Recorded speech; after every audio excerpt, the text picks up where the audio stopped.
Hello, everybody, and welcome to Friends of Rick. It's a real pleasure for me to introduce you to my dear friend, Mayumi Hiramatsu, who reminded me earlier today that we met almost 20 years ago in 2003. Welcome, Mayumi. Great to be here. Thanks, Yeah. Rick. Okay, so I'm going to give you her bio right here. She's a total badass. But I tried to memorize her bio last night, and I couldn't, so I wrote it down. And this is the only part I will read. But this is why Mayumi is, you're going to find out why she's truly exceptional and extraordinary. But she is a board member and advisor to technology corporations, startups, and nonprofit organizations. She is also the founder of the Greg Galvin Scholarship to support sustainable energy engineering. She's had a lot of roles. Most recently, she was vice president of networking services at AWS, not something given to women, I think, ever maybe. You were, prior to that, EVP of cloud technology and operations at Infor, so executive vice president. She was VP of operations, of product operations at Cisco, and just a bunch more. We met way back when. Mayumi has, and I remember all the companies, but we're going to talk about them.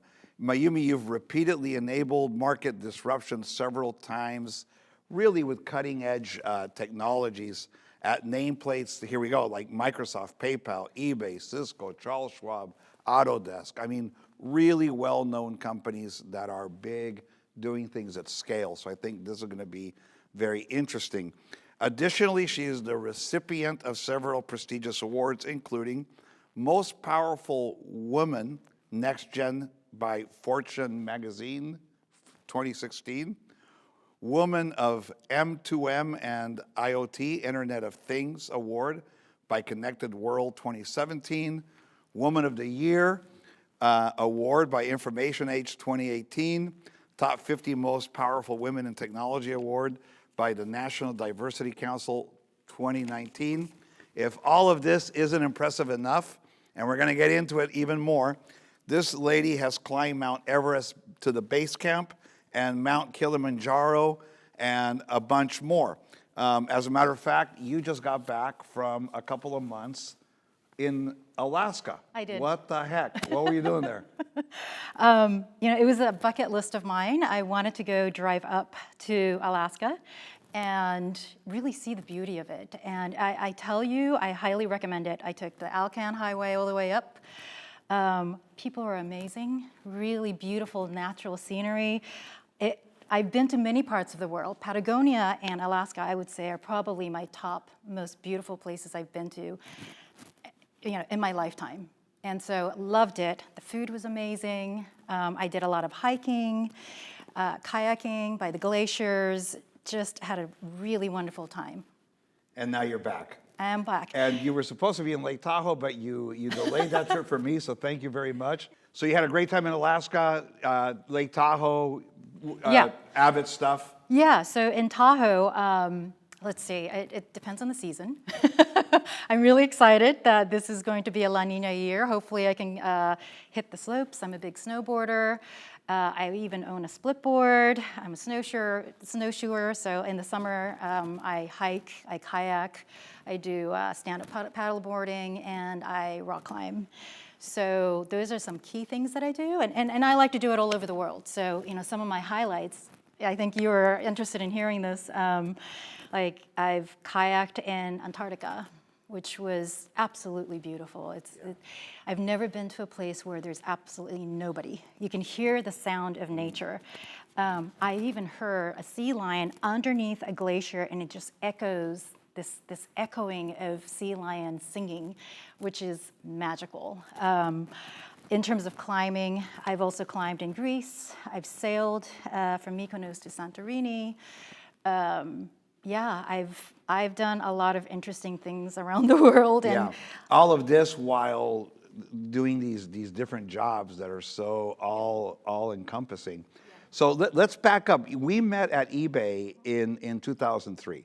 Yes. Now, a story for everybody. In that era, 1990 whatever to that 2003 timeframe, Really, it was two companies doing e-commerce at scale. One was Yahoo and one was eBay. And I know that because a lot of my executive friends were sprouted from those two companies. In 2003, when we met at eBay, in that era, two companies were really doing big things at scale. One was Yahoo, one was eBay. A lot of my future customers came from those two companies, so it sprouted a lot of future executives.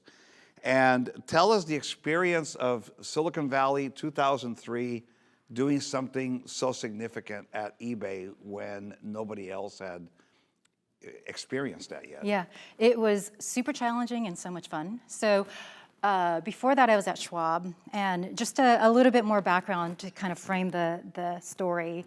I started off as a software engineer at Schwab, and I didn't know it. I was just straight out of college and just thought it's a great job. Didn't realize that web is actually a relatively new thing. And so at Schwab, we innovated. We're one of the earliest, largest online brokerage system. And that with that came a lot of challenges.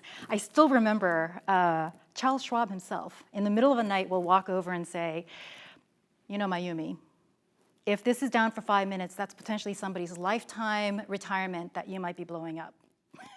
And No pressure. Think about that pressure, No pressure. right? I'm straight out of college and I'm thinking, oh my God, I can't have any kind of downtime, right?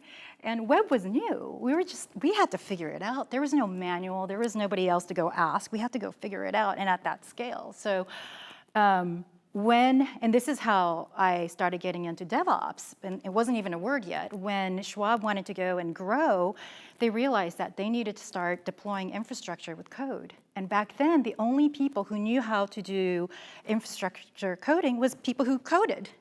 Back then, network engineers and DBAs and system admins, they couldn't do it. Yeah, they were not coders, right? It was just a completely different concept. So then what they did was they recruited me over from the development team, writing, some of the code to do trading for the first time, to go over and start writing. So you were the first DevOps person and a woman. I didn't even know what I was doing. Yeah. They just said, hey, I need you to automate this, and I need you to, deploy code automatically, and we just had to figure it out. And it was some of the funnest times of my life. But I had no idea that by doing so, I crossed over from being software engineering, building product, to all of a sudden automating infrastructure. And so when eBay had a major crash and needed to re-architect, back then in eBay, and back then all the companies, including Yahoo, right? The only way to scale was to buy bigger, harder hardware, right? So it was, more memory, more CPU. Sun was doing Sun, that. Another big Remember? check. Yeah, it was all about just buy the biggest, baddest hardware. Well, eBay broke it. It was E10K at that time, and the transaction volume was so fast and furious that it was actually an update that blocked it, and it came down. And so they had a pretty massive outage. Oh, and realized, you're done like 3 days, or oh yeah, exactly. Yeah. I believe it was in 1999. I wasn't there yet, but they had this massive outage, and then they said, oh my God, we can't scale. There is no hardware bigger than what we have, and we still need to grow our business. How are we going to do this? And so they realized, Paul Kilmartin, actually, one of the eBay fellows, he realized actually that they need to completely re-architect, and change their infrastructure and software to run horizontally. So nowadays, you talk about this all the time, but back then it was a relatively new concept to flip our thinking and think, all right, we're not going to be like mainframe where we can just try to get bigger hardware. We actually have to get into distributed coding. Yeah. And so PK, as we know him, Paul Kilmartin, he realized that he needed an architecture leader to go and completely rehaul this. And he somehow decided to hire me. We knew nothing about what we were going to do. And he liked me because I had done software engineering and I understood infrastructure at scale. And he figured I'll figure it out. And so we went from a team of 0, which was actually an interesting concept. A lot of people ask me, Mayumi, in your career, you didn't always go up in your title, right? So at Schwab, by the time I left, I was a senior director. When I went to eBay, I was a senior manager. And so a lot of people would say, that's kind of like a downgrade. Why would you do that? And one of the things that I do a lot of mentoring for other women, and one of the things that I say is do not ever chase title, because that job of taking eBay was fundamental for me. Like all of a sudden, innovation, learning how to figure things out, learning DevOps and SRE and some of these concepts, horizontal scaling, these things that didn't exist, we were creating it. And so from a team of 0 and not knowing anything about what to do to creating a team. And that's when I met you, I think. I said, you needed help, yeah. Yeah, I said, I need infrastructure engineers who know how to code. And I think you looked at me funny, like, what is that? We even said we need to actually train people to create that, because not many people did that, right? And so we were carving out pretty new area, and we were able to re-architect eBay so that it can scale. And eBay purchased PayPal. PayPal needed the same thing. PayPal was also one of the largest, at that time, the largest e-payments system. Yeah. And they were outscaling themselves too. Same problem, because all the internet, where internet was relatively new, Yeah. was about buying big hardware. So had to re-architect that too. Hired people from scratch, build a team, came up with architecture patterns, and just systematically changed our architecture so we can scale. So we did that at PayPal. And so it was sort of that journey of that switch from Schwab to eBay, and then taking a chance on me, and then giving me an opportunity to figure this out and finding amazing talent.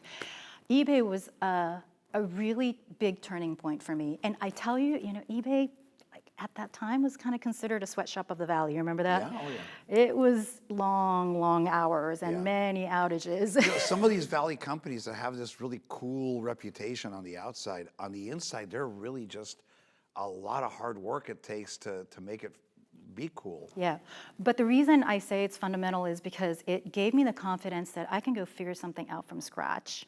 And there are amazing, talented people who can learn new technologies and figure it out. And then I think what was really interesting about that was a lot of people who survived the eBay days have grown to become some of the best CTOs, CEOs, Declan CIOs. Morris, I mean, we can just start naming them Brad off, right? Peterson, Yeah. NASDAQ CTO. I mean, you look at some of those of us who survived, we have a pretty strong friendship. Yeah, and you've got this experience that you can take just about anywhere.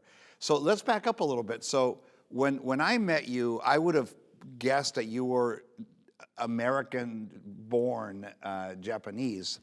You came here when you were 18. 17. How the hell did you lose your accent? How did this happen? It's a really hard accent to lose. Yeah, I don't have an answer. My guess is that I grew up playing piano. So my career choices changed, and this is another thing that I talk to a lot of women about. Like, don't assume that whatever you go to college, you're going to do one thing, and that's all you're going to do for your next 30 years. Like, mine changed. I grew up playing piano since I was 4, and competitively. And then I have an economics degree from Berkeley, with an intent to become an investment banker. Because your family was your dad was a banker in Tokyo. Yeah, my father was a banker. My brother is a banker. At the table we talk So about you're an accidental economics. techie. You were supposed to be a banker. Exactly. So you came to Berkeley to study finance. Economics. Okay. Yeah, and then I found out that this coding thing is really handy, because at Berkeley I took the software class to do what we call econometrics, like statistical analysis, right? What happens when the interest rate goes up? What happens when the inflation goes up? And what are the correlation? And so rather than doing this via Excel, I could write code around it and spit out answers, and I loved it. And I loved it so much that I ended up becoming a lab assistant at the Berkeley computer lab, and like, never in a million years would I thought that I would do this. And when I left college, I had offers where I was thinking, okay, well, I could become an investment banker. I had an offer to, become an investment banker, or do this technical consulting of engineering, and it just intrigued me. And again, I had no idea that this internet thing was coming, and it was such a big thing, and I've just loved it ever since. Describe the Silicon Valley experience, and contrast that to what if you had gone back to Tokyo to work for your dad in a bank? Wow, that's an interesting like question. Yeah. So part of the reason I decided to stay here, so I went to Berkeley, and everybody, my whole family is in Japan, right? I went to high school in Japan, so everybody thought I was going to get back to Japan. But then I didn't, and ended up getting a job here. And they thought, okay, well, my parents thought, give her that chance, have her she can have some fun. She'll come back. And I guess to their disappointment, I didn't. And the reason for that, I got to tell you, is because I would not have had a career in Japan. And unfortunately, this is the good and bad. There's always two sides of the story, right? Japan is a beautiful country with rich tradition, and there's a lot of it that I love. Obviously, it's my country.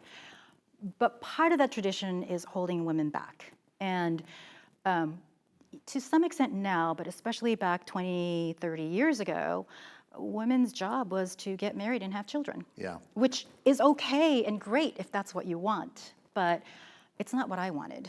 And so I don't think I would have had a career in Japan.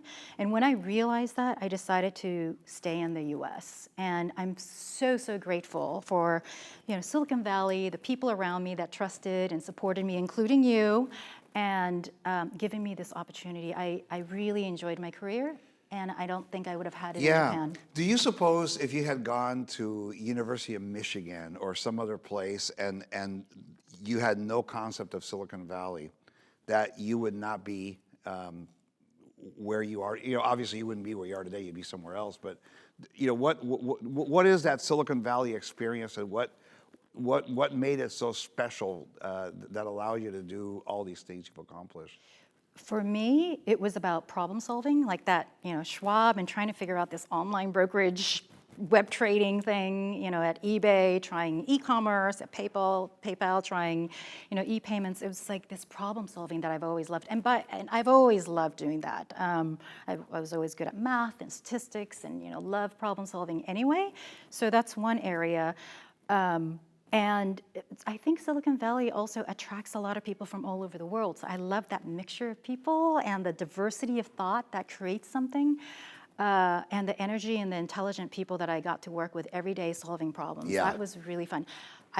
I could have done that possibly within other discipline in other parts of the world, but I happened to go to Berkeley, and this happens to be an environment that I grew up in. So you're like an accidental techie, and just thank God we're so lucky that you came to Berkeley and not some other university in another state. Yeah, it was a lot of fun. And I'm at this point in my life, I'm very grateful for the opportunity I had. Like I said, would not have had this chance in Japan. So now, even though I have been doing a lot of giving back, like mentorships, until recently I was on the board of Girls in Tech. I've helped startups and mentored Berkeley students, engineering students. I've done a lot of these volunteer work, but sort of in my spare time, because you and I both know when you work in Silicon Valley, spare time is like hard to come by. Last year I decided to quit my full-time job and make that my personal passion, and it's been so rewarding. I think I'm so grateful that I had this opportunity here. I want to give it to other people. And you know what? And hopefully I can make it easier for the people who are starting off their career. And, I can share my lessons learned. It's been a year now? It's, I'm surprised nobody has tried to nab you away from this fun life you've been leading. Yeah, I do get recruiters contacting me, but it's been not only fun, but rewarding. Like, some of the people that I've been helping. Yeah, we had a call with someone that we're both helping out in Poland recently. Yeah. And thanks for doing that, by the way. Of course. That was a lot of fun. Yeah. Okay, so you're mentoring, a lot of women, I would imagine, that are gems that just need a push, need a help. Yeah. How are you finding them? How are they finding you? Well, they find me somehow. For example, this week, it's somebody that you and I both know. Last week, my ex-colleague from AWS asked if I could help his daughter, who's just graduating from college.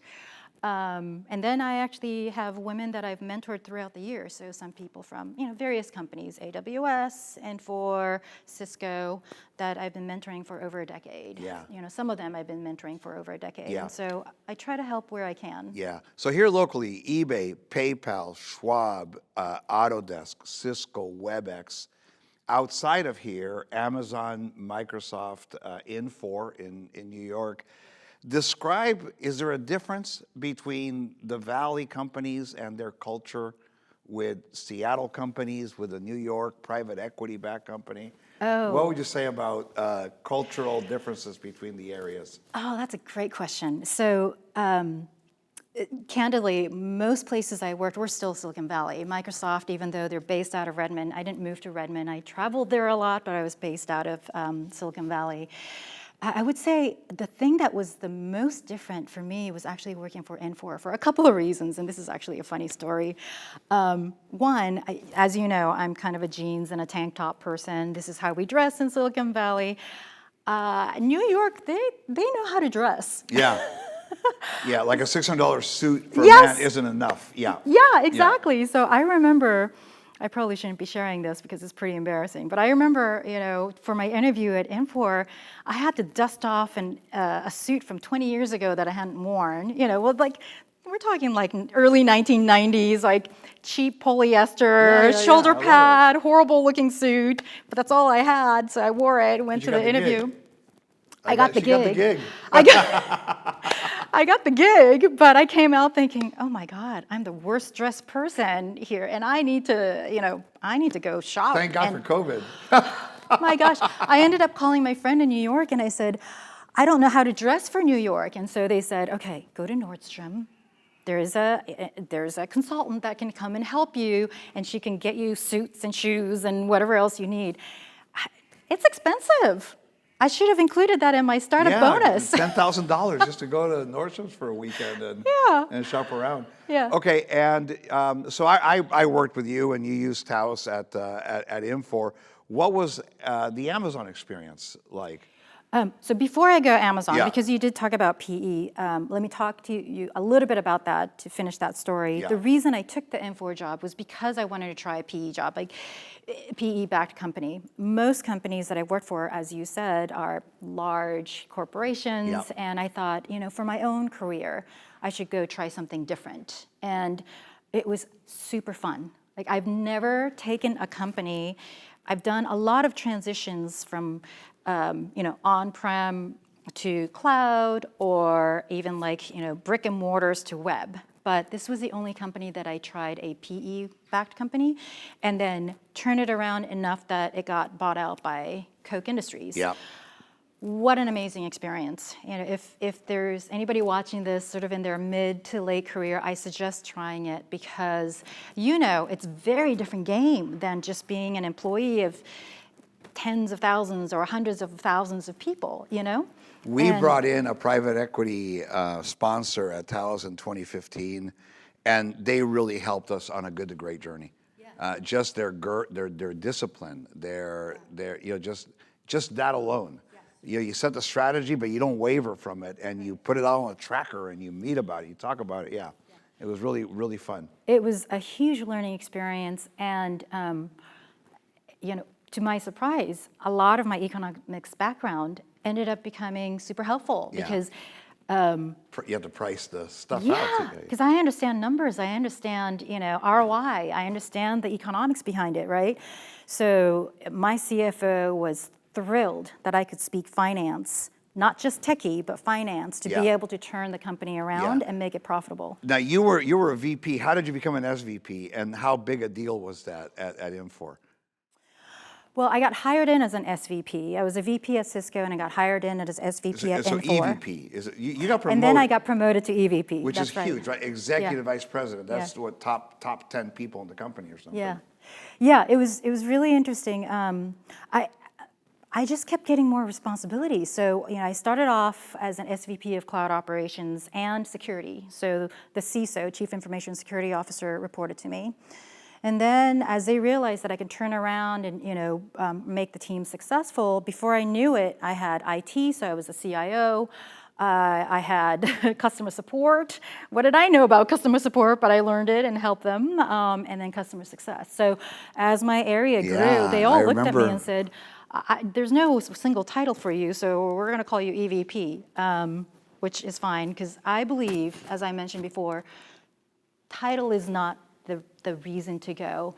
So you were talking about AWS, perfect example. AWS, I went from EVP of Infor to VP, right? And so a lot of people would say, wait, isn't that like a downgrade? But no, every company has different types of titles, and I didn't think it was a problem at Yeah. all. And one thing that I always encourage others to do, and I live by, is take a job that you're gonna have fun, but also learn from. Yeah. Right? It doesn't matter what the title is, because at the end of the day, it's just a title. Yeah. Yeah. You've mentioned that more than once. So that's a real important Yeah. thing for the listeners, which is in the Valley, I did see that with some of my employees where they wanted the title for whatever reason, even if the job wasn't optimal. Right.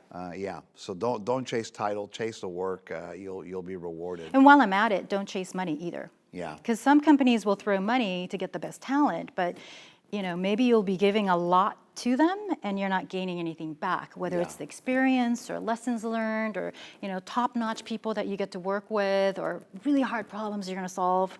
Those are the things that make you more valuable. And candidly, I've taken a step back in terms of my salary several times. I've taken title cuts a couple of times, and I think I did okay. Yeah.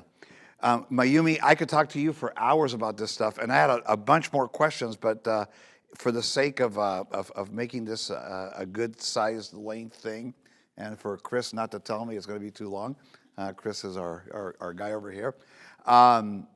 What piece of advice would you give our listeners today if you had one parting thought? I think it's what I just said, which is focus on your growth. And nobody else will do that for you. And so, in fact, last week, one of the suggestions I gave to this lady that I'm mentoring was, look, every year at the end of the year, write your own resume. It's not for the recruiters, it's for yourself. And reflect and take a look at it and really be critical. Did you learn something this year? Because the worst thing that you can do is you just work so hard, and it's easy to do, right? In tech job, you could work 16 hours a day just grinding your way, but you're not learning anything. And then you realize 2-3 years went by, and you gave a lot to the company, but you didn't grow at all. And that's like the worst thing. I think we all need to push ourselves and take a look at it and think, okay, am I growing myself? If not, what are the areas that I should grow? Perhaps it's some technical skill. Maybe it's a leadership skill. Maybe it's something completely different, financial. Yep. A lot of the geeks that I mentor, they're like, I know nothing about finance. How do I start, yeah, right? that's a real, the lack of business acumen is a real Exactly. thing. And as you and I both know that at a certain level, business acumen matters a lot. If you can't talk to the board, if you can't talk to the C-levels and say why something is important other than technical jargon, you're probably not going to get that idea by, right? And so whatever those dimensions are, I think it's super, super important. I also will say, and this is going to get a little personal, but I would also say that, surround yourself with people that you trust. And that could be, really good colleagues, really good friends, really good partner, husbands, wives, whatever they are. I can tell you that without it, I couldn't have done it. And I think we underestimate the amount of help that they provide. And really, the really good ones will not only be there to... Behind the scenes team. Yes. Not only be there to, have a shoulder to cry on, but they can also be critical and, tell you to get it together and kick your or butt. sometimes just common sense stuff that you may have overlooked or aren't thinking about. Very cool. Hey, great. We're going to do this again. All right. Yeah, okay.